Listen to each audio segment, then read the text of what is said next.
Padayon nga gibasa nato ang sulat ni San Juan, 1 John chapter 4, nga naghisgot unsao nato pagpuyo isip mga anak sa Dios.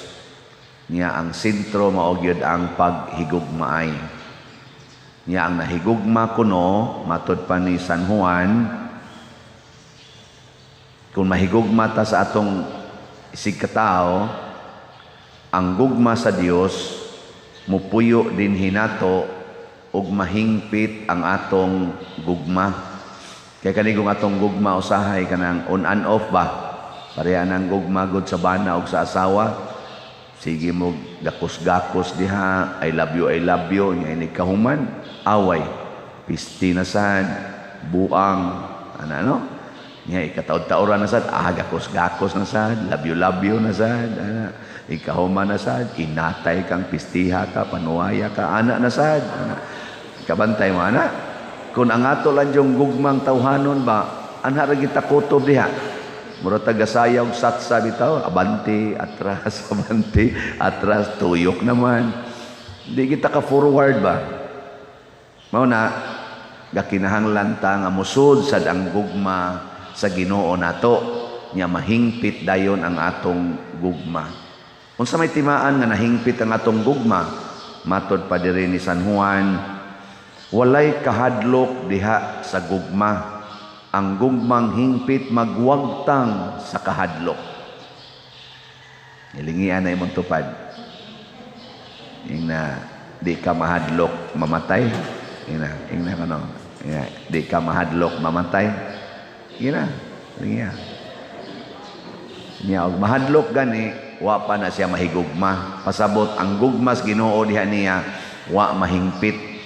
Mao bitang mag-away ng banag asawa, mag-away ng managsilingan, hasta gani ming mga pari mag-away, naa man gud ng kahadlok. Oh, nang litan makig-away ko sa akong kaubang pari, awayon ako sa Father Arnel kay ngano man ko matay maunahan ko sa kolekta nida. Hadlok man ko maunhas kolekta. Di awayon ako. Di ba? Kana ding asawa mangaway sa silingan kay gidudahan niyang kabit sa iyang bana, nahadlok man kang maunhan sa schedule. So ko kasi iyang kabit, no? Nahadlok ka mawagtangag bana. Ngana ding mga saba kasi imong anak, kasagaran anak kahadlok mo na. Nganong imo man kasaban, di mo eskwela, ngano man hadlok kang dili o niya. Maayo ang iyang kaugmaon. O, di ba? Mahagbong o niya. Ay, di man kamudawat na mahagbong. Di na makakahigugmang hagbong. O, nakanabitang na mudool ako, magluha-luha yung mata ba? Padir, ang akong anak, nausab, gyud. Ano? Sukad lang yung ni Asinso, padir, di naman mo ilan akong iyang inahan. Ako'y nagpa-eskwela niya, ako'y nagpadako niya. Karon padir, purti naman yung grabiha. Nadagid ang iyang asawa, padir, kanak iyang asawa. Kabuutan gid ana akong anak, karon di naman mo ilan ako tungod gid ang asawa nako. Sayon na kay na. Unsa man pa din ako, higugmaag una ang asawa. Oh. Isa unsa man paghigugma nako, imong alagaran, ada singhagan ako pa dire. Nako, alagarin ang kusog maninghag. Di ba? Dili ka alagad ang kusog maninghag. Dili o pwede? Pwede kayo. Kusog nung ka na manugo, kanang kusog maninghag. Kusog ka na manugo eh. Pero kung ang imong gikalipay karon mao ang pag-alagad niya, bunga sa imong gugma, malipay kag singhagan ka. Nga naman, maingon dayon ka, salamat, makaproyba gyud ko ani niya nga nahigugma ko niya nga way kondisyon. Di ba? Kanang di ka mahadlok singhagan ba? Di ka mahadlok daog-daogon, di ka mahadlok pasakitan, sayon kay higugmaon ang tao. Sakto dili. Kuha lagi ng kahadlok. Tanawa ang mga apostoles, gatungtong paganig sakayan, porting hadloka kay dagko kay bawod. Si Kristo way sakayan, gilakaw lang tubig. Ang mga apostoles, mga mananagat pa to, daghan pa gid sila. Purting hadluka kay purting dagkuas baon. Nya gatungtong pagsakayan. Si Jesus galakaw sa tubig, wa lang. Nga naman, nawa man kahadlok ni Kristo, wa man siya kahadlok. Amo, di mo mahadlok ron, malusno ning mulinog ni Rukalit. Hadlok mo dili. Nga, malusno na diha dapita ba, maibilin, dirira. Di mo mahadlok ka na. Managan mo klaro ang mga naong ninyo. Mao na, wa manggut ta mahigugma. Og nganong makawagtang mas kahadlok ang gugma, kay matod palagi ni San Juan, ang Dios gugma. Walay kahadlok diha sa Dios. Kay ngano man, naa niya ang tanang gahom, naa niya ang tanang kinabuhi. Way kamatayon diha sa Dios. Way sakit diha sa Dios. Way kasakit diha sa Dios. Una ang Dios way kahadlok, kay perfect man siya.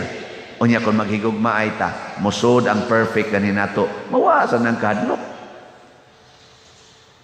Istingyo, ug nakaroy gikahadlokan nga tao. Kisa maroy taong imong gikahadlokan. Una-una ako no be. Kana bang urang muhatag nimo kahadlok or kabalaka kisa mo nang tawhana. Nauna. Nya humandayon higugmaa siya. Nang litan imo nang bana. Hadlok ay kas imong bana nga masakit kay buutan kaayo. Higugmaa siya. Lord, I love my husband unconditionally. Ana. Unsa may sunod nimong buhaton? Og nahigugma kas imong husband. Ha? Kung tinuod jud kang nahigugma sa imong husband ba? Unsa imong buhaton? Hindi mo kamao. Imo na siyang sikitan, imo nang hatagan sa maayong tanan nga makalipay niya, imong ihatag niya. Ya inighatag nimo anang tanan nga makalipay niya, unsa may mosunod mahitabo nimo? Malipay ka, masatisfied ka. Ini ka satisfied nimo, moingon din ka, wala na akong hahanapin pa. Pwede na ko mamatay.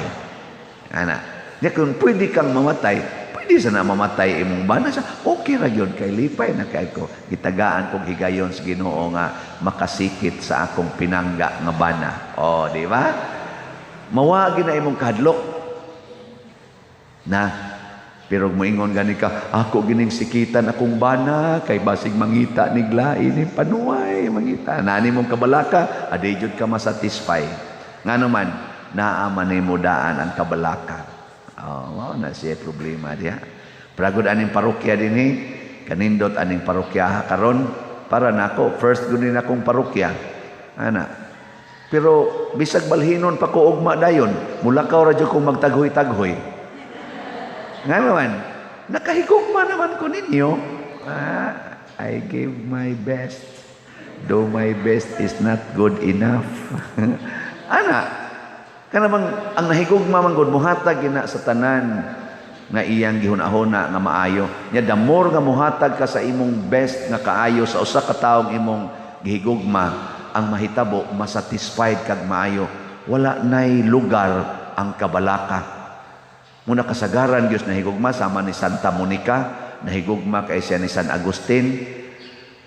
Ni resulta man gyud nga si Agustin nahimong Katoliko. Purting lipaya ni Monica nga nahimong Katoliko, nahimo pag yung pari ni samot na Diyos Monica nga purti na yung lipaya.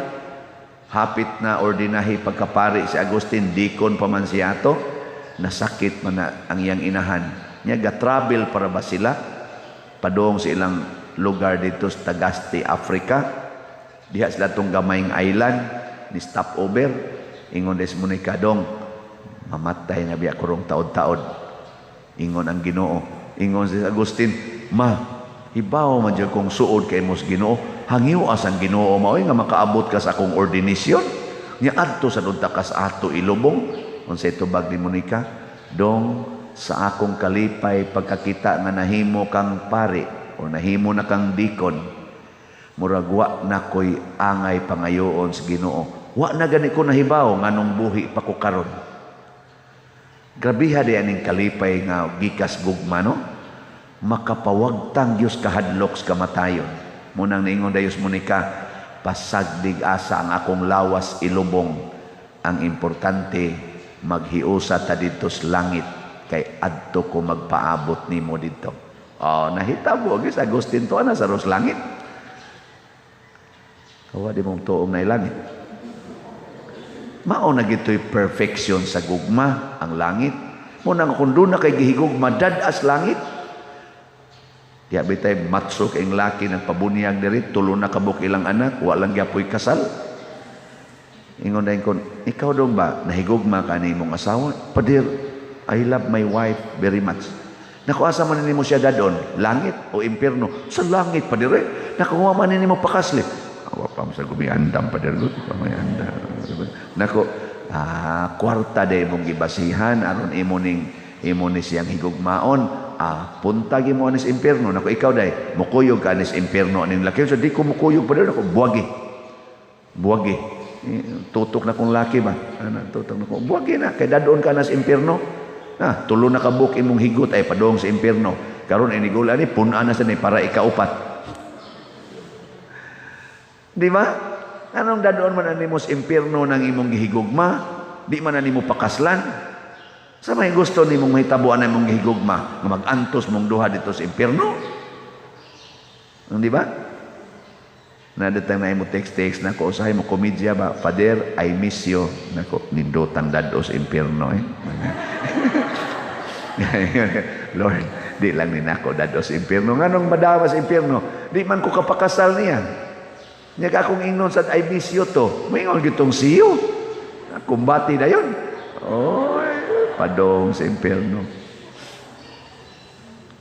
Diha bita ko nakitaan sa post ba nga suod lagod online lang ba nga suod-suod nagkugos og bata nga cute kay nako hala ka cute sa bata siya gusto ka father nako ngano man sa tagaan ti ka nako oy si ya pag human sa nako off nako bitaw no nindo ta ka no. Pero mao lagi dadon na natos impyerno. Makikuyog ko na sa impyerno o ako'y dado sa impyerno tungod lang anang bata. Luos naman lang mo pangusian na inyong bata gani. Luos may panghapak na inyong bata niya mo na lang na makapa-impyerno na ko. Pero ingon sila nindot kuno na himuon ambot lang. Okay, pero mao na usahay makalimuta tungod kay ang nagpatigbabaw nato mao na ang atong tawhanong gugma. Kinahanglan pasudlon yun ang Diyos nung gugma. Unsaon maghigugmaay kita way kondisyon, way reklamuhay, higugmaay yun. Sige, lingiyay mong tupad. I love you without condition. Sige na. Sige na. Wagi klaro. Hilas mo? Hilasan mo no? Mo na mga yawanon man mo. Sige, nindog na ta.